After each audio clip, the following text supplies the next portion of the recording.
하나님께서 우리에게 주신 말씀 다 같이 봉독하도록 하겠습니다. 창세기 45장 16절에서 46장 7절 말씀입니다. 창세기 45장 16절에서 46장 7절 말씀인데 봉독은 46장 1절에서 7절 말씀까지만 하도록 하겠습니다. 교독하도록 하겠습니다. 이스라엘이 식구를 거느리고 그의 모든 재산을 챙겨서 길을 떠났다. 브엘세바에 이르렀을 때에 그는 아버지 이삭의 하나님께 희생 제사를 드렸다. 밤에 하나님이 환상 가운데서 야곱아 야곱아 하고 이스라엘을 부르셨다. 야곱은 제가 여기 있습니다 하고 대답하였다. 하나님이 말씀하셨다. 나는 하나님 곧 너의 아버지의 하나님이다. 이집트로 내려가는 곳을 두려워하지 말아라. 내가 거기에서 너를 큰 민족이 되게 하고 나도 너와 함께 이집트로 내려갔다가 내가 반드시 너를 거기에서 데리고 나오겠다. 요셉이 너의 눈을 직접 감길 것이다. 야곱 일행이 브엘세바를 떠날 차비를 하였다. 이스라엘의 아들들은 자기들의 아버지 야곱과 아이들과 아내들을 바로가 야곱을 태워오라고 보낸 수레에 태웠다. 야곱과 그의 모든 자손은 집짐승과 가나안에서 모은 재산을 챙겨서 이집트를 바라보며 길을 떠났다. 다 같이 읽겠습니다. 이렇게 야곱은 자기 자녀들과 손자들과 손녀들 곧 모든 자손들을 다 거느리고 이집트로 갔다. 아멘. 여러분, 모든 인생은요 다음과 같은 패턴을 갖습니다. 태동이 되어지죠. 태동기를 거치고요, 성장기를 거쳐서 전성기. 사람이 항상 전성기에 머물러 있으면 얼마나 좋겠습니까? 그런데 전성기에서 또 여러 가지 이유로 인하여서 침체기를 겪게 되어지고, 침체기가 가속화되어지면 쇠퇴기에 빠지게 되는 거예요. 여기서 이제 끝날 수 있습니다. 그래서 사람들은 다시금 성장과 전성기를 구가할 수 있는 인생이 되기를 바라는 마음을 갖죠. 그렇게 되기 위해서는 회복이 필요한 것입니다. 저 여러분은 여러 가지 이유에서 회복을 추구합니다. 물론 결론적으로 얘기하자면 그 회복을 하나님은 이루십니다. 할렐루야.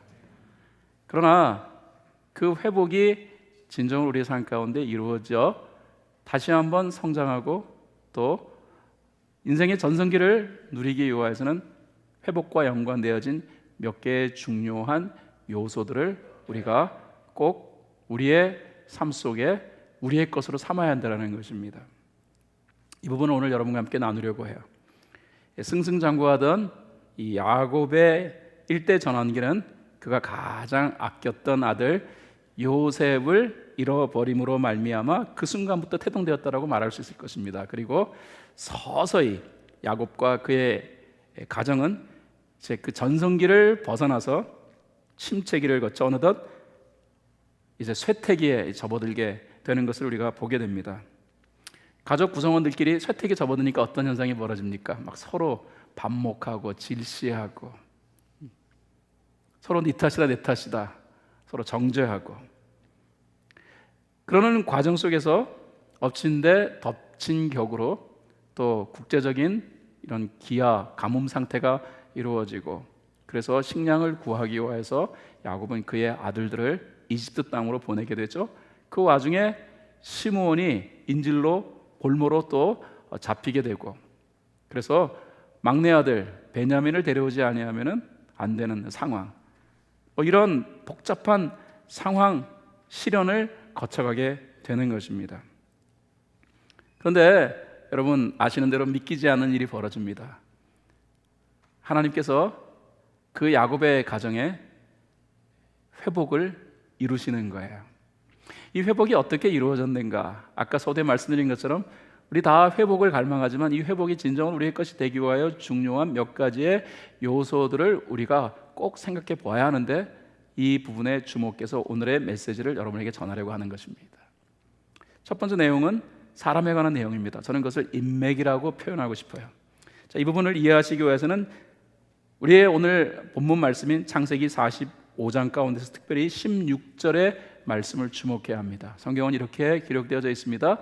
요셉의 형제들이 왔다는 소문이 바로의 궁에 전해지자 바로와 그의 신하들이 기뻐하였다. 거침없는 이 쇠퇴기, 하락기를 보내고 있는 야곱의 가정이 다시 전성기로 돌아설 수 있도록 만든 결정적인 요인 중에 하나는 사람이라는 거예요. 근데 이 사람들이 모여서 인맥이 형성되어지는데 이 인맥을 구축한 사람이 누구입니까? 요셉이에요. 외적으로 이 야곱의 과정은 굉장히 어수선한 그런 모습을 보이고 있습니다. 그들이 맞이하게 될 미래는 상당히 암울한 미래라는 생각에 그들은 어수선한 그런 삶을 살아가고 있었습니다. 그냥 우왕좌왕하며 살아갔다고 하는 것이 아예 맞는 표현이라고 저는 생각이 들어요. 그렇지만은 이 가족들과 뚝 떨어져서 이집트에서 살고 있었던 요셉은 그 와중 속에서도 그는요 사람을 소중히 여기며 그 사람들을 자신의 미래를 열어가기 위한 인맥으로 그렇게 구축해 나가고 있었다는 것입니다. 우리가 읽은 본문을 보면은요 요셉의 형제들이 왔다는 소문이 바로의 궁에 전해지자 당시 이집트의 왕이었던 바로가요 너무너무 기뻐하는 모습을 성경 기록해 놨습니다. 바로와 그의 신하들이 기뻐하였다. 마치 요셉의 일을 자신의 일처럼 여기며 그리고 이 요셉의 가족들을 이집트로 데려오게 하기 위하여서 많은 후원과 그리고 서포트를 제공하고 있는 장면을 우리가 창세기 45장에서 발견할 수 있어요. 그러니까 돈도 주고 또 가축도 주고 또 트랜스포테이션 교통도 제공하고 그래서 그 가족들을 데려오라는 거예요. 이집트로 데려오라는 거예요. 뿐만 아니라 이집트에서 금싸라기 땅이라고 여길 수 있는 고센 지역을 그 요셉의 가족들을 위하여서 준비해 놓는 거예요. 하나도 부담스럽게 여기지 아니하고 마치 자기의 일처럼 기쁘게 여기면서 그 요셉의 가족들을 서포트하는 이 바로 그리고 이집트 사람들의 모습은 어떻게 이루어진 것일까요? 그냥 이루어진 게 아닙니다. 요셉이 인맥을 구축한 거예요. 사람을 사랑하고 그리고 사람들의 사랑을 받는 그 삶을 이루어왔기 때문에 이루어진 결과라는 것입니다. 제가 이 부분을 강조하고 싶어요. 여러분, 사람이 재산이라는 사실을 아십니까? 제가 로마서를 묵상하면서 복음적 삶 속에서 하나님이 우리에게 허락하여 주시는 최고의 자산은 사람이다. 하나님은 복음을 통하여서 우리에게 축복을 주시는데 그 축복은 사람을 통하여서 우리 삶 가운데 전달되는 그 내용이 된다는 것을 로마서를 통하여 저는 발견해요. 다이아몬드가 묻혀 있는 광맥이라든가 뭐 금맥이라든가 아니면은 뭐 뜨거운 온천수가 담겨져 있는 그런 뭐 수맥이라든가 아니면은 뭐 원유가 잔뜩 이렇게 담겨져 있는 그 유정 뭐 이런 것들보다 더 중요한 것이 인맥이라는 것입니다. 성경은 이 부분을 우리에게 강조하고 있어요. 이 부분을 철저하게 여러분이 묵상하셔야 해요. 예수님의 사역도 한마디로 말하면은 뭡니까? 사람 키우기였어요. 그 12명 소수의 사람들에게 혼신의 힘을 기울여서 예수님은 그 12명의 사람을 통하여서 인맥을 형성시켰고 그 사람들을 통하여 하나님의 나라를 확장시키는 전략을 세우신 거예요. 그리고 그 소수의 사람들에게 예수님은 행동 지침을 이제 내리시지 않습니까? 마태복음 28장 19절 20절에 보면은 예수님이 그 소수의 사람들에게 내리신 행동 지침이 기록되어져 있어요. 여러분이 잘 아는 내용입니다. 같이 읽어보겠습니다. 시작. 그러므로 너희는 가서 모든 민족을 제자로 삼아서 아버지와 아들과 성령의 이름으로 세례를 주고 내가 너희에게 명령한 모든 것을 그들에게 가르쳐 지키게 하여라. 보아라, 내가 세상 끝날까지 항상 너희와 함께 있을 것이다. 이 유명한 말씀, 우리는 이 말씀을 그리스도의 지상명령, The Great Commission이라고 그렇게 말합니다. 이 그리스도의 지상명령의 핵심이 뭡니까? 잘 읽어보세요. 한마디로 표현하자면 예수님이 그 소수의 제자들에게 너희들 인맥 쌓아라 그 말씀하신 거예요. 예수님께서 제자들에게 권세를 부여하시면서 야, 이제부터 부를 축적해라, 권력을 이루어라, 명예를 쌓아올려라, 완력을 배양하라, 그 말씀하지 아니하시고 사람 만들어라, 사람 키워라 라고 말씀하셨습니다. 중요한 거예요. 이게 예수님의 지상명령이라니까요. 우리가 실천해야 할 예수님의 지상명령의 핵심은 사람에 관련된 것입니다. 사람을 사랑해라, 사람을 소중히 여겨라. 특별히 공동체 안에 모여있는 우리 모두는 그러므로 우리의 삶 속에 축복을 주시기 위해 허락하여 주신 교우들을 소중히 여기며 사랑해야 해요. 아멘입니까?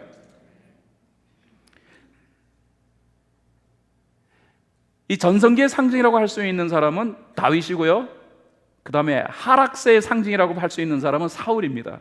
다윗과 사울에 관하여서 그 차이점을 살펴보면 때때로 그 속에서 아주 중요한 인사이트를 우리가 얻을 수 있어요. 사람은 누구나 인생 전성기를 구가하고 싶어 하잖아요. 부흥기를 누리고 싶어 하잖아요. 부흥의 상징은 다윗이었습니다. 다윗이 통치한 그 시대가 이스라엘의 최고의 전성기의 시대라고 말할 수 있어요. 반면에 모든 좋은 조건을 갖췄음에도 불구하고 인생 하락의 이 과정을 막지 못했던 사람이 사울이에요. 사울이 경험했던 그 인생 쇠락의 이유는 무엇이라고 생각하십니까? 그래서 사울과 다윗을 살펴보는 것이 필요해요. 그 두 사람의 차이점을 조명해 보는 것이 필요한데, 저는 그 안에 특별한 차이점이 있는 것을 발견했어요. 그게 뭐냐면 사람에 관련된 거예요. 사울은 좋은 조건을 가졌음에도 불구하고 사람 별로 좋아하지 않았어요. 사람에 대해 시샘하고 사람을 경쟁의 대상으로 여겼고, 사람을 하나님이 허락하여 주시는 축복의 통로로 한 번도 여기지 아니하였다라는 거예요. 그러니까 악귀가 들어가요. 귀신도 역사해요. 여러분, 사람 좋아하지 아니하면요, 사람 사랑하는 마음 없으면요, 사탄이 딱 바라볼 때 야, 저거 내 먹잇감 맞네 하고 생각하고요, 그냥 역사하는 것입니다. 반면에 다윗은 어떻겠습니까? 사울에 비하면 조건적에 있어서는 뭐 열악한 사람이라고 말할 수 있습니다. 자기 아버지 이세조차도요, 이 다윗을 인정하지 않았어요. 아들 쭉 늘어놓고, 그리고 하나님께서 기름 부으실 사람 찾는다고 할 때 아예 다윗은 생각도 안 했다니까요. 그런데 그 다윗이 말입니다, 승승장구하는 인생의 주인공이 돼요. 그럼 다윗이 무엇이 특별했기에, 무엇이 특심했기에 다윗은 승승장구하는 일종의 상징처럼 되었을까요? 사람이에요. 다윗은 인맥 쌓는 것을 너무 좋아했었습니다. 다윗의 삶의 결정적인 그런 계기를 만들었던 것이 뭐냐면 아둘람 사건이라고 말할 수 있습니다. 다윗은 아둘람 굴에 숨어 지냈습니다. 자기 생존을 위하여서 어쩔 수 없이 그는 그 아둘람 굴에 찾아 들어가서 그곳에서 몸을 피하고 있었어요. 그곳은 다윗에게 있어서는 처절한 고난의 자리였고 미래를 꿈꿀 수 없는 일종의 상실의 자리라고 말할 수 있어요. 피하다 못해 흘러 들어온 것이 그 어두침침하고 음습한 그 굴속이었단 말입니다. 그런데 그 다윗을 그때요, 환난당한 자, 빚진 자, 원통한 자, 떨거지 같은 인생 300명이 찾아와요. 아무리 사람 좋아한다 할지라도 그때 그 사람을 품는다는 것은 쉽지 않죠. 근데 여러분, 이게 다윗의 강점이었어요. 이게 다윗의 특징이었어요. 다윗은 그 300명의 떨거지 같은 인생을 품습니다. 거기서 다윗은 아둘람 인맥을 구축해요. 놀라운 사실은 이 아둘람 인맥에 의하여서 다윗 왕조가 세워집니다. 그리고 그 다윗 왕조는 이스라엘 역사상 가장 부강했던 전성기를 구가하게 되어지는 그런 시대를 만들어요. 도대체 무엇이 중요한가를 여기서 우리가 생각해 보아야 하는 것입니다. 기드온이라는 인물이 있습니다. 기드온은 자신과 목숨을 같이 하는 300명의 인맥을 이미 구축했던 사람이었습니다. 여러분, 300명의 인맥을 구축하니까 풍전등화와 같은 이스라엘 미디안 대군이 쳐들어왔는데요, 13만 5천 명의 대군을 이끌고 쳐들어온 거예요. 이거 뭐 끝난 거죠. 산술적으로 표현하자면은 300명의 정예부대가 있다 할지라도 300명이 14만 5천 명을 격파하는 것은 불가능하다고 말할 수 있습니다. 근데 여러분, 그 300명이요 이스라엘을 구원해요. 13만 5천 명 향하여서 피 한 방울 흘리지 아니하고 그들을 완벽하게 제압함으로 사사시대 가장 훌륭한 전성시대를 구가하는 기초를 마련해요. 그럼 사람이 이렇게 중요한 겁니다. 하나님은 사람을 통하여 역사하십니다. 하나님은 그의 위대한 능력을 사람을 통하여서 이루십니다. 승승장구하던 엘리야가 깊은 침체의 늪에 빠지는 것, 그래서 이해가 되지 않는 장면 아닙니까? 여러분, 엘리야가 누구예요? 엘리야는요, 하나님이 정말로 못있게 사용했던 그런 능력의 종이라고 말할 수 있습니다. 엘리야가 기도하니까 하늘이 열리며 비가 떨어졌고요. 또 엘리야가 용기를 가지고 그리고 우상 섬기는 사람들과 맞서니까 만군의 여호와 하나님이 이스라엘의 진정한 신의 신으로서 사람들에게 인정을 받는 그런 초석을 마련하게 되지 않습니까? 엘리야의 삶 가운데 클라이맥스라고 할 수 있다면은 만연했던 우상 숭배하는 사람, 이 우상 숭배자, 우상의 선지자들이라고 할 수 있는 850명, 아세라와 그리고 바알신을 섬기는 850명의 이 우상 숭배자들과 종교 시합을 벌였다는 거예요. 이건 뭐 전대미문의 사건입니다. 850명과 더불어서 누가 참신인가를 가리는 종교 시합을 갈멜산 정상에서 벌였는데요, 놀라운 일이 벌어졌습니다. 하나님께서 엘리야를 통하여서 하늘에서 불을 내리심으로 말미암아 엘리야가 믿는 그 하나님이 진정한 신의 신임을 온 땅에 선포하셨습니다. 그리고 850명 그 우상 숭배자들 그곳에서 전부 다 처형되어집니다. 이쯤 되어지면은 엘리야의 파워가 얼마나 위대한 것인가 하는 것을 우리가 충분히 짐작해 볼 수 있지 않겠습니까? 그러면 엘리야의 사역의 정점은 갈멜산상에서의 종교 시합이라고 말할 수 있어요. 그런데 참 희한한 일이 벌어집니다. 그리고 난 다음에 갑자기 엘리야가 곤두박질 쳐요. 말도 안 되는 그런 추락을 경험합니다. 끝없는 추락. 아합의 아내였던 이세벨이 엘리야를 향하여 이를 갈았습니다. 너 반드시 내가 죽일 거다. 근데 그 여자의 그 말 한마디에 엘리야는 꼬리를 내리고 도망을 칩니다. 광야로 들어갑니다. 그리고 더 깊이 들어갑니다. 그리고 로뎀나무 아래 다 숨어가지고 하나님 죽여주세요. 두렵습니다. 벌벌 떱니다. 이게 어떻게 여러분 해석하실래요? 이 말도 안 되는 이 상황을 여러분 어떻게 해석하실래요? 그런데 성경을 잘 읽어보니까 그 엘리야의 끝없는 추락의 이유가 어디에 있었는가를 발견할 수밖에 없어요. 엘리야는 자신만이 홀로 남았다고 생각했습니다. 나 혼자다. 아무도 나를 도와줄 사람이 없다. 아무도 나에게 힘이 되어 주지 않는다. 근데 참 놀라운 사실은요, 나를 도와줄 사람이 하나도 없다라는 이 사실 하나 앞에 이 영성의 위대함을 소유했던 엘리야도요 침체에 빠져버려요. 그리고 죽여달라 그러고 사역할 맛 안 난다 그러고 툴툴거립니다. 그런데 하나님께서는요 엘리야를 어떻게 회복시키는 줄 아십니까? 엘리야에게 이렇게 말씀하신 거예요. 엘리야, 헛소리 하지 마. 너 혼자 아니야. 내가 너와 함께 사역할 수 있는 바알에게 무릎 꿇지 아니한 7,000명을 따로 예비해 놓았다. 엘리야, 너에게는 7,000명의 인맥이 있다. 그럼 그 다음부터는 어떻게 된 줄 아십니까? 엘리야가 갑자기 뜨거워지기 시작하는 거예요. 죽여달라고 했던 사람이 죽음을 초월하여 하늘로 승천합니다. 하늘로 올라가요. 그 위대하고 특심한 열심, 열정, 영성 어디서부터 시작된 걸까요? 그렇습니다. 사람에 대한 이야기, 나를 도와줄 나의 동역자가 7,000명이나 있다는 그 사실 앞에 그는 말할 수 없는 용기를 얻은 거예요. 간혹 회복을 간절히 소망하며 예전에 나의 인생의 성장, 인생의 전성기를 다시 구가하기를 원한다라는 간절한 바람을 가진 분들이 희한하게도 사람의 중요성을 별로 표현하지 아니하는 것을 볼 때마다 안타까운 마음을 가질 수밖에 없어요. 혼자서 이루어지는 전성기는 없습니다. 하나님은 우리의 삶의 전성기를 우리 홀로 구축하도록 하지 아니하세요.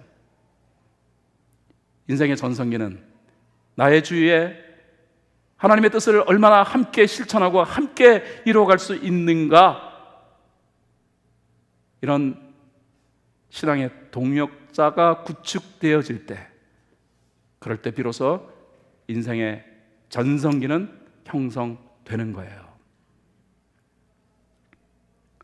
두 번째, 오늘 본문을 통하여서요, 우리 삶의 회복이 이루어지기 위해서는 중요한 내용 하나가 있다는 사실을 또 하나 발견하게 됩니다. 그것이 뭐냐면 생각에 관한 내용입니다. 사고의 전환이라고 말할 수 있는데, 온 가족들을 초청한 요셉은 이제 좋은 소식을 안고 떠나는 그의 형들에게 신신당부하는 내용을 우리가 본문 읽어보면 이제 발견할 수 있는데요, 그것이 창세기 45장 24절에 기록되어지는 내용이에요.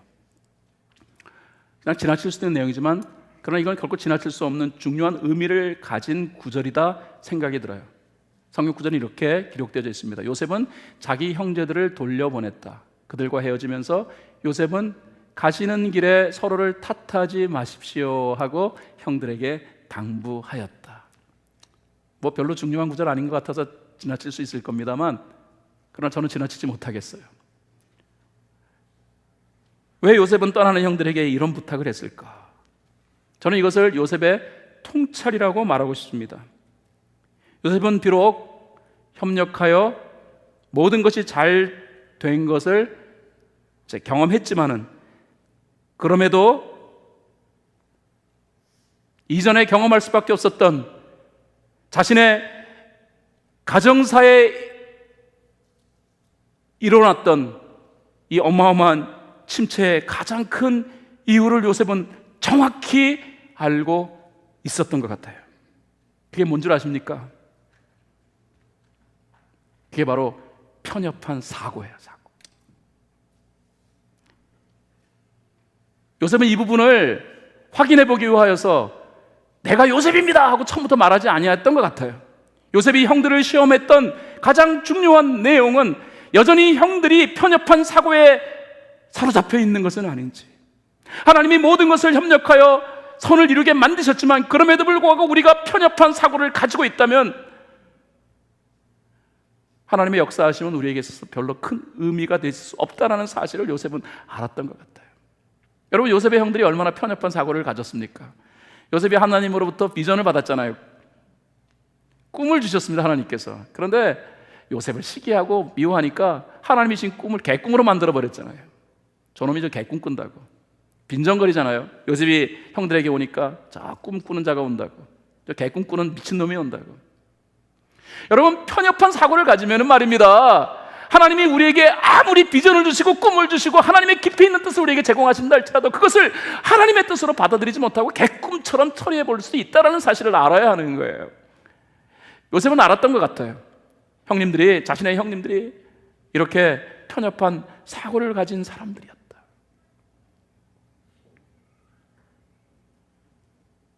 그나마 요셉의 아버지가 조금 나았죠. 야곱 그래도 넓게 보는 안목을 가지고 있었던 사람이었습니다만, 안타깝게도 시간이 흘러가면서 요셉은 영성의 퇴보를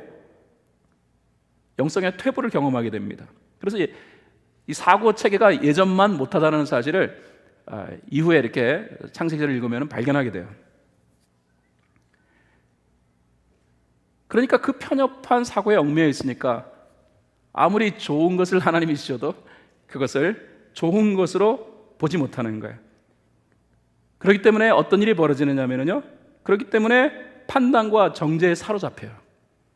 그래서 탓하는 거예요. 그러니까 요셉이 형들을 향하여서 간절히 부탁하는 거예요. 형님들 돌아가시면서 서로 탓하지 마세요. 탓하는 사람은 말입니다, 미래지향적인 사람은 절대로 탓하지 않아요. 미래가 보이는데, 미래가 하나님의 뜻에 의하여 아름답게 보이는데 아이고 당신 때문에 내 삶이 꼬였어 라고 말할 수 없잖아요. 그러므로 탓하는 일은 미래지향적인 사랑과는 별개의 내용이라니까요. 그럼 어떤 사람이 탓을 하냐 하면요, 과거 지향적인 인물들이 항상 탓해요. 내 삶이 이렇게 꼬인 것은 당신 때문이야. 아, 당신이 무능해서 이렇게 된 거야. 내 부모 때문이야. 내 자식 때문이야.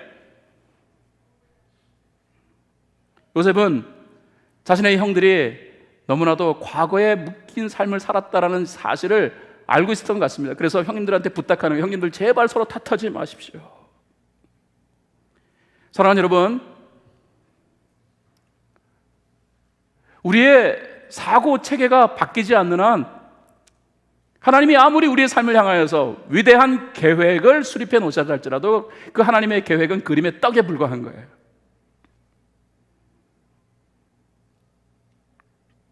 그것을 요셉이 우려했던 것 같습니다. 그래서 자신의 형제들이 아직도 사태 파악 제대로 하고 있지 못하는 것은 아닌가라는 이 높아심에서 그는요 간절한 마음으로 형님들에게 부탁하고 있는 거예요. 성경은요 이 사고의 전환을 강력하게 요구합니다. 이게 성경적 개념입니다. 로마서 12장 2절 말씀 같이 읽어보겠습니다. 시작. 여러분은 이 시대의 풍조를 본받지 말고 마음을 새롭게 함으로 변화를 받아서 하나님의 선하시고 기뻐하시고 완전하신 뜻이 무엇인지를 분별하도록 하십시오. 잘 아는 말씀이에요. 우리가요 여기서 마음을 새롭게 한다는 것이 바로 사고의 전환을 뜻하는 것입니다. 여기서 마음이라는 것은 생각을 말하는 거예요. 생각을 새롭게 하라. 변화라는 것은 말입니다, 저와 여러분이 항상 변화를 꿈꾸는데 그 변화라는 것은 반드시 생각 체계의 전환과 연관성이 있다는 사실을 아셔야 해요. 변화가 되었으면 좋겠어. 난 변화를 꿈꿔. 그러면서 자신의 생각 체계, 자신의 사고 체계 전환시키지 아니하면은 그 변화는 우리에게 절대로 찾아오지 않습니다. 내 자식이 변했으면 좋겠다. 여러분이 여러분의 자녀가 변하기를 바란다면은 여러분이 가지고 있는 사고 체계를 바꾸셔야 해요. 여러분의 자녀가 여러분의 자녀가 아니라 하나님의 자녀라는 이 사고 체계로 말입니다. 진정으로 변화되기를 원한다면 말입니다, 어쩌면 우리가 그 변화를 막는 가장 큰 걸림돌인지도 몰라요. 우리는 우리의 변화를 막는 그 걸림돌을 여러 가지 조건에서 찾으려고 노력해요. 내가 말이에요 돈이 별로 없어가지고 내가 여러 가지로 좋은 조건을 갖추지 못해서 그래서 내 삶이 이렇게 꼬일 대로 꼬인 거예요 라고 생각할지 모르겠습니다만, 그러나 엄밀하게 살펴보면은요, 특별히 야곱 가정의 내용들을 살펴보면은요, 그 야곱 가정의 변화의 가장 큰 장애물은 실제로 야곱을 포함한 그의 자녀들이었어요. 예수님께서 꿈꾸는 하나님의 나라는 위대한 것이었죠. 그 하나님 나라의 적용 범위가 어디였습니까? 예수님이 꿈꿨던 하나님 나라의 적용 범위, 땅끝이었어요. 사도행전 1장 8절, 우리가 잘 아는 말씀입니다. 사도행전 1장 8절에 예수님은 승천하시면서 다음과 같은 말씀을 하셨습니다. 같이 읽어보겠습니다. 시작.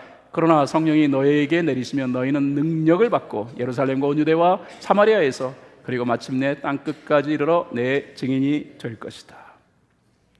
예수님이 이루기를 원하셨던 하나님 나라 확장의 적용 범위는 땅끝이에요. 그리고 예수님은 승천하셨습니다. 성령님이 제자들에게 임하셨습니다. 난리가 났죠. 성령께서 제자들에게 강력하게 임재하시니까 성령님이 주시는 강력한 능력을 제자들이 얻기 시작합니다. 그리고 나면 예루살렘이 발칵 뒤집힙니다. 난리가 난 거예요. 그리고 교회가 시작되어지고 부흥의 불길이 타오르기 시작합니다. 그런데 좋기는 좋아요. 근데 한 가지 안타까운 것은 그 부흥, 그 강력한 능력에 적용이 되어지는 그 바운더리가 예루살렘에 국한되고 있다는 사실이었어요. 왜?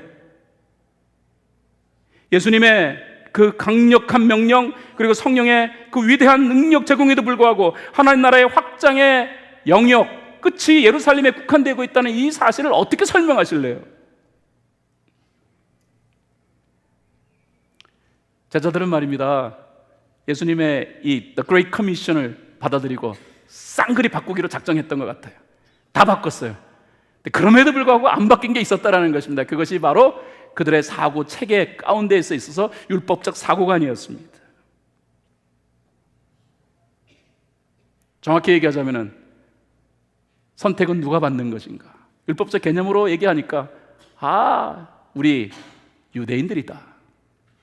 그래서 그들은 열심히 유대인들에게만 복음을 전했습니다. 역사는 예루살렘에 국한되어졌어요. 하나님께서 저 친구들이 말이야, 저 사고 체계가 바뀌지 아니하면은 내가 그토록 원하는 하나님 나라의 땅끝 복음화, 하나님 나라의 적용 범위가 땅끝에 이르는 것은 꿈 같은 이야기겠다 생각하셨던 것 같아요. 그래서 사고 체계의 전환을 강력하게 제시하시기 위해서 베드로에게 환상을 주십니다. 그 사도행전 10장에 나타난 사건이에요. 하늘에서 그릇이 내려옵니다. 베드로가 본 환상이에요. 그 그릇 안에는 온갖 종의 율법적으로 얘기하자면 부정한 짐승들이 다 담겨져 있었어요. 그런데 하늘에서 소리가 납니다. 잡아먹어라. 베드로가 그 하늘에서 나는 음성에 대해 다음과 같이 반응합니다. 절대로 그럴 수 없습니다. 나는 속되고 부정한 것은 한 번도 먹은 일이 없습니다. 그때 하나님이 강력하게 말씀하십니다. 내가 깨끗하게 한 것을 속되다고 하지 말아라. 이 환상이 3번에 걸쳐서 이루어집니다. 사도행전 10장에 기록되어진 이 사건은 무슨 교훈을 우리에게 제시할까요? 그렇습니다. 베드로를 포함한 사도들은 하나님의 부흥을 스스로 제안하고 있었던 거예요. 그 하나님의 부흥, 하나님의 위대한 이 회복의 역사, 그들 스스로 제안하고 있었단 말이에요. 무엇이? 한마디로 말하면 사고관이에요. 낡은 사고관. 다 바꿨다 할지라도 이것만은 아니에요 라고 꼭 붙들고 있었던 그들의 그 마지막 바꿔야 할 편협한 사고관이 하나님의 위대한 역사, 하나님의 위대한 부흥을 막는, 위대한 회복을 막는 가장 커다란 장애물이었다는 거예요. 우리 교우들 가운데서 저한테 특별히 많이 부탁하는 기도의 제목은 뭐냐면, 목사님 회복되고 싶습니다. 어떤 분은 육체적으로, 어떤 분은 경제적으로, 어떤 분은 관계적으로, 자녀 문제라든가 여러 가지, 어떤 분은 영성적으로 회복을 강구하세요. 좋은 기도 제목이에요. 저는 여러분들이 회복되기를 원해요. 그래서 여러분의 회복을 위하여 열심히 기도하는데, 그럼에도 불구하고 회복되었다라고 말씀하시는 분은 별로 안 계세요. 그렇다면 이 회복이 더디어진 이유는 뭘까라고 생각하는데, 아마도 오늘 성경 말씀은 그에 대한 몇 가지 이유를 우리에게 분명하게 제시하고 있는 것 같아요. 회복은 그냥 얻어지는 게 아닙니다. 회복은 준비되어질 때 얻어지는 거예요. 그 중에 하나가 바로 사고의 전환이라는 것입니다. 내 인생의 주인은 나다. 내 자식은 내 소유다.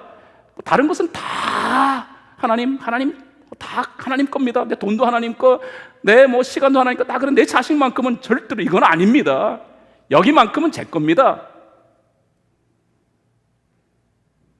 어떤 분은 다 가져가도 괜찮습니다만 이거 안 됩니다. 이건 내 겁니다. 이건 나의 영역입니다. 이건 나의 바운더리입니다. 여러분, 그 마지막 말입니다. 우리가 꼭 붙들고 있는 이 사고, 이 생각, 이거 허물어버리기를 하나님을 원하시는 거예요. 바로 그 마지막 부분이 허물어질 때, 그럴 때 우리가 그토록 추구하는 회복이 우리의 몫이 될 수 있다는 사실을 성경은 우리에게 가르쳐주고 있는 거예요. 마지막 내용입니다. 이게 굉장히 중요한 내용인데 잘 들으셔야 해요. 졸립더라도 잘 들으셔야 합니다. 본문에는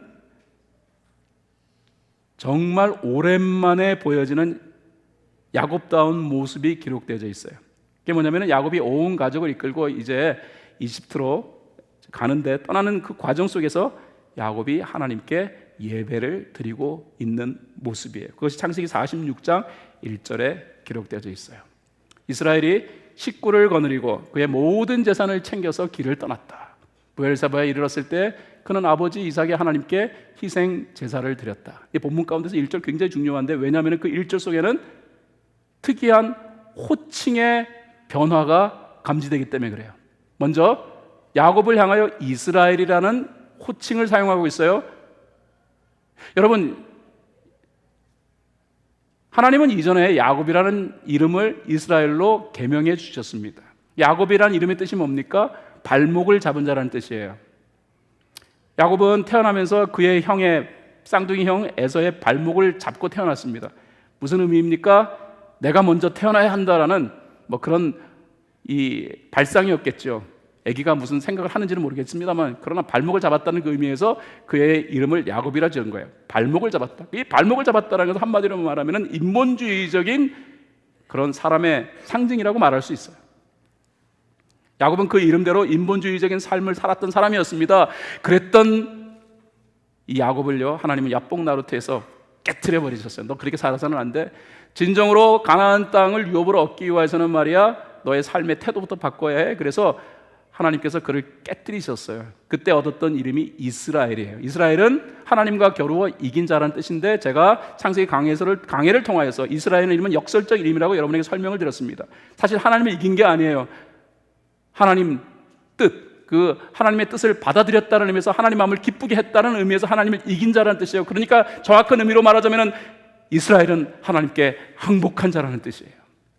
그러므로 이스라엘이라는 이름은 야곱의 이름의 상대적 개념의 이름이라고 말할 수 있습니다. 야곱이라는 이름이 인본주의적인 의미를 상징하는 것이라면 이스라엘은 신본주의적인 의미를 상징하는 거예요. 그런데 이 야곱이 오랜만에 하나님 앞에 제사를 드리는데 성경 본문은 말입니다, 그 야곱을 이스라엘이라는 이름으로 호칭하고 있어요. 무슨 뜻일까요? 야곱이 그동안에는 영빨이 없어가지고 그래서 하나님 앞에 희생 제사를 안 드렸다가 비로소 오늘 처음으로 드린 것이라고 생각하십니까? 그 뜻은 아닐 것입니다. 이전에도 드렸을 것입니다. 그럼에도 불구하고 이 희생 제사, 이 예배의 의미는 무엇일까? 야곱은요, 오늘 비로소 본질 앞에 선 거예요. 자신의 삶의 모든 것을 창조하시고 자신의 삶을 정확하게 이끌어 가시는 그 하나님이라는 본질 앞에 비로소 선 거예요. 성경은 그래서 야곱이라는 이름 대신에 이스라엘, 하나님 앞에 항복한 자라는 의미에서의 본질적 이름을, 호칭을 사용한 것입니다. 또 다른 내용은 뭡니까? 하나님에 관하여 호칭할 때 정작 희생제사 예배를 드리는 사람은 야곱임에도 불구하고 그 하나님을 야곱의 아버지 이삭의 하나님으로 표현하고 있습니다. 이상하잖아요. 우리가 지금 하나님께 예배를 드린다면 그 하나님은 김지성의 하나님이 되어야 되잖아요. 그런데 제 이름을 사용한 것이 아니라 이삭의 하나님이라고 표현하는 분을 우리가 궁금하게 여겨야 해요. 여러분, 성경을 제대로 이해하시려면 성경에 질문을 안고 접근해 보셔야 해요. 왜 이삭의 하나님이라고 그랬을까? 하나님은요, 그동안에 야곱이 하나님 앞에 드렸던 이 희생제사, 이 예배를 본질적인 것으로 여기지 아니하셨던 것 같아요. 야곱이 드렸어야 할 본질적 예배는 그의 아버지 이삭이 하나님 앞에 드렸던 바로 그 희생제사와 같은 것이 됐어야 하는데, 야곱은 하나님을 사랑하는 마음, 하나님을 진정으로 예배하고자 하는 그 마음이 아닌 형식적 희생제사를 하나님 앞에 드렸던 것 같습니다. 여기 굉장히 중요한 내용이 등장합니다. 인생의 회복을 누리기 위해서는 본질 앞에 쓰셔야 해요. 하나님 회복시켜 주세요. 예전처럼 내 삶을 잘되게 해주세요. 여러분이 왜 기도하십니까? 본질 앞에 서지 아니하면 말입니다, 여러분이 하나님 앞에 그토록 추구하는 그 회복에 대한 열망과 회복에 대한 이 디자이어는요, 사실 별로 의미 없는 거예요. 하나님 너무 잘 알고 계시는 것이죠. 그래서 하나님은 우리의 삶을 다시금 회복시키기 위하여서 원하시는 것이 있다니까요. 그것은 우리가 본질 앞에 서는 거예요. 여러분, 이 본질적 행위가 하나님 앞에 드려지니까 어떤 일이 벌어집니까? 그다음부터는요, 놀라운 일이 벌어지기 시작합니다. 하나님이 말씀하기 시작하십니다. 하나님이 반응하기 시작하십니다. 창세기 46장 2절로 4절에 보면은요, 이제 하나님이 반응하시는 내용이 등장합니다. 같이 읽어보겠습니다. 시작. 밤에 하나님이 환상 가운데서 야곱아 야곱아 하고 이스라엘을 부르셨다. 야곱은 제가 여기 있습니다 하고 대답하였다. 하나님이 말씀하셨다. 나는 하나님 곧 너의 아버지의 하나님이다. 이집트로 내려가는 것을 두려워하지 말아라. 내가 거기에서 너를 큰 민족이 되게 하고 나도 너와 함께 이집트로 내려갔다가 내가 반드시 너를 거기에서 데리고 나오겠다. 요셉이 너의 눈을 직접 감길 것이다. 하나님의 뜻이 전달되기 시작하잖아요. 하나님의 약속이 내려지기 시작하잖아요. 하나님과 야곱 사이에 이러한 친밀한 대화는 오랜만에 등장하는 내용입니다. 야곱이 하나님 앞에서 본질적 예배를 드리니까, 야곱이 자기 자신을 본질적 예배자로 세우니까 하나님이 말씀하기 시작하시는 거예요. 이것은 회복의 전제 사인이라고 말할 수 있습니다. 여러분, 우리 가운데 회복을 구하지 않은 사람은 어디 있습니까? 근데 그 회복이 진정으로 현실화되기 위해서는 말입니다, 우리가 본질 앞에 서야 해요. 오늘 예배도 여러분이 그냥 오늘 예배 드리면은 잘 되겠지라는 막연한 생각으로 여러분이 오늘 예배를 드리신다면은 이 예배는 여러분에게 있어서 별 큰 의미는 없어요.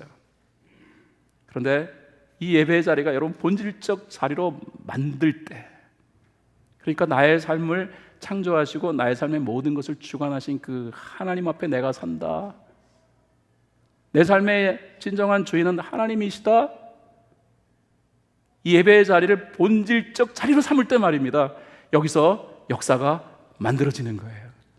여러분이 그토록 추구하는 변화가 이루어지고 여러분의 삶의 전성기를 다시금 회복시키는 역사가 만들어지는 것입니다. 잘 아셔야 해요. 회복은 인간이 만드는 게 아닙니다. 여러분, 회복은 인간이 만드는 거 아닌 거 아시죠? 성경을 읽어보셔요.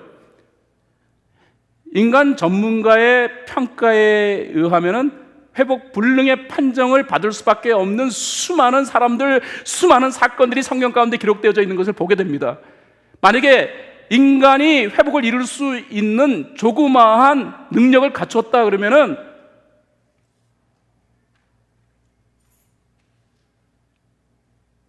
여러분, 이야기가 달라져야 해요.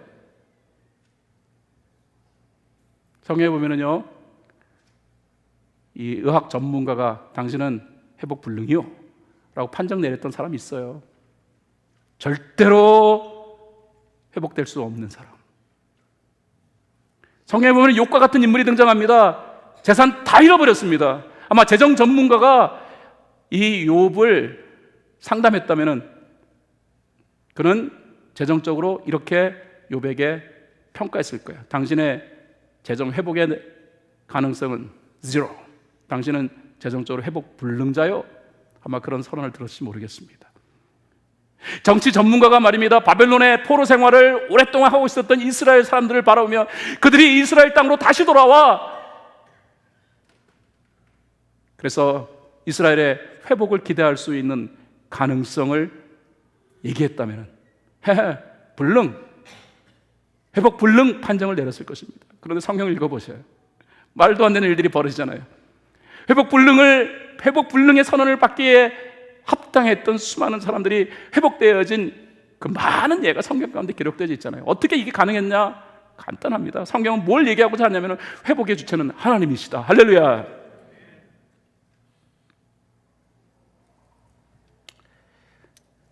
그러면서 아셔야 될 것입니다. 결론입니다. 오늘 메시지의 결론은 사람의 힘으로 이룰 수 없는 회복을 하나님이 완성시키신다. 왜? 하나님은 회복의 하나님이니까. 출애굽기 15장에 보면은요, 하나님이 스스로 자기 자신을 일컬으시기를 나는 치료하는 하나님이다라고 표현하십니다. 치료의 하나님. 이 치료라는 원어적 의미는 회복을 말하는 것, the restoration, 회복을 말하는 것입니다. 이 회복이 어떤 회복인 줄 아세요? 이렇게 이해하시면 됩니다. 원어적 그림을 이렇게 그리시면 됩니다. 예쁜 도자기가 있어요. 아주 매끈한 아름다운 도자기. 그런데 한 5m 높이에서 콘크리트 바닥을 향하여 도자기를 내던졌어요. 그것이 콘크리트 바닥과 딱 충돌하는 순간 이 도자기는 산산조각이 나버립니다. 아니 몇 조각으로 좀 나눠졌다 한다면은 그거 가지고 접착제를 이용해 가지고서 어느 정도 원형 복원을 시도해 볼 수 있을 터인데, 이거는 5m 높이에서 콘크리트 바닥을 향하여 힘껏 내려 던져진 거기 때문에 그 가속도에 의해 가지고서 콘크리트 바닥과 충돌하는 순간 천조각 만조각으로 완전히 산산이 깨져버리는 거예요. 여기서 그 조각들을 맞춰가지고 어떻게 원상 복원을 해볼 수 없잖아요. 그때 사람들은 이런 평가를 내립니다. 회복 불능. 바로 회복 불능이라는 평가 앞에서 나는 말이야 그런 것을 회복시킬 수 있는 자다라는 것이 바로 창세기 출애굽기 15장에서 그 여호와 라파의 하나님에 대한 설명이라는 말이에요. 여러분 아셔야 합니다. 회복의 주체는 하나님이세요. 근데 그 하나님도요, 우리가 진정으로 회복되기를 원하는 간절한 열망을 품을 때까지 그 회복을 유보하셔요.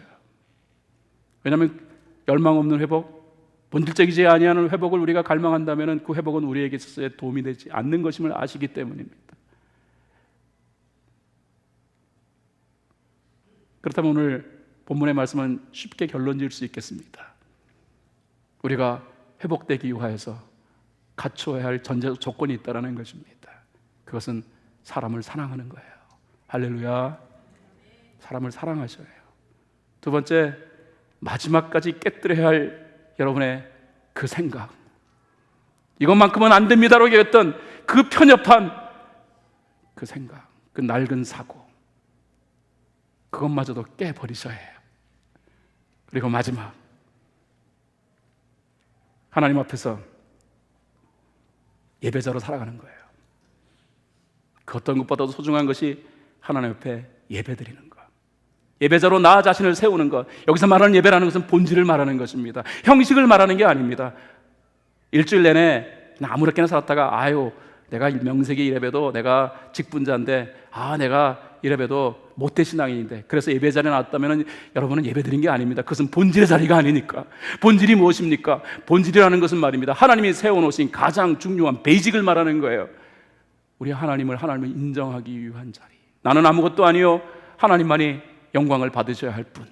그 하나님에 대한 깊이 있는 사랑의 마음으로 나오는 것이 바로 본질이라는 말입니다. 여러분의 예배가 본질이 되어야 합니다. 그 본질의 자리에 예배자로 나는 순간 하나님은 네 삶은 회복되기에 마땅한 삶이다. 그리고 우리가 그토록 소망하는 the restoration, 그 회복을 하나님 우리에게 허락하여 주시는 거예요. 사랑하는 여러분, 저나 여러분이나 회복을 갈망합니다. 다시금 성장기로 들어가 인생의 전성기를 구가하는 인생이 되기를 원하는 마음. 그런데 이미 우리의 현재의 위치는 침체기를 벗어나서 쇠퇴기, 여기서 뭔가 모멘텀을 마련하지 아니하면 끝나는 거예요. 이 쇠퇴기에서 다시금 우리의 삶을 성장하고 인생의 전성기를 구가하는 사이클로 전환시키기 위한 자리가 바로 회복의 자리란 말입니다. 그 회복의 자리는 하나님의 은혜 없이는 불가능해요. 그런데 감사하게도 하나님은 우리가 회복되기를 원하신다니까요. 회복되기를 원하시는 그 하나님은 우리를 회복시키십니다. 진정한 회복이 여러분의, 저의 삶의 결론이 될 수 있기를 예수님의 이름으로 축원을 드립니다. 단순하게 육체적인 것만을 말씀드리는 것이 아닙니다. 우리의 삶의 모든 영역에서, 우리 삶의 전방위적 영역에서 하나님의 회복의 능력은 항상 available, 항상 가능합니다.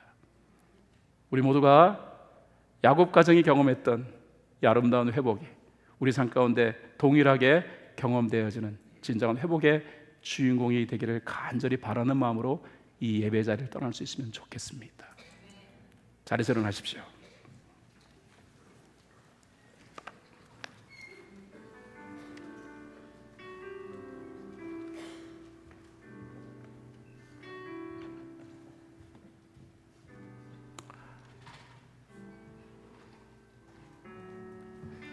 여러분 묻겠습니다. 여러분은 회복을 갈망하십니까? 성경에 등장했던 수많은 이 하나님의 사람들이 경험했던 이 위대한 회복이 동일하게 나의 삶에 찾아오기를 간절한 마음으로 기원하십니까? 그렇다면 여러분은 회복의 주인공이 될 수 있습니다. 그러나 전제가 있다라는 거예요. 사람에 대한 각별한 마음, 사랑의 마음을 가지셔야 합니다. 동시에 하나님이 원하시는 생각으로 여러분의 사고 체계를 확실하게 뜯어 고쳐야 하십니다. 그리고 예배의 자리, 본질의 자리에 서야만 합니다. 이러한 모습으로 여러분 자신을 결단하시지 아니하시겠습니까? 그 결단이 우리가 그토록 갈망하는 회복을 가져다주는 통로가 되기 때문입니다.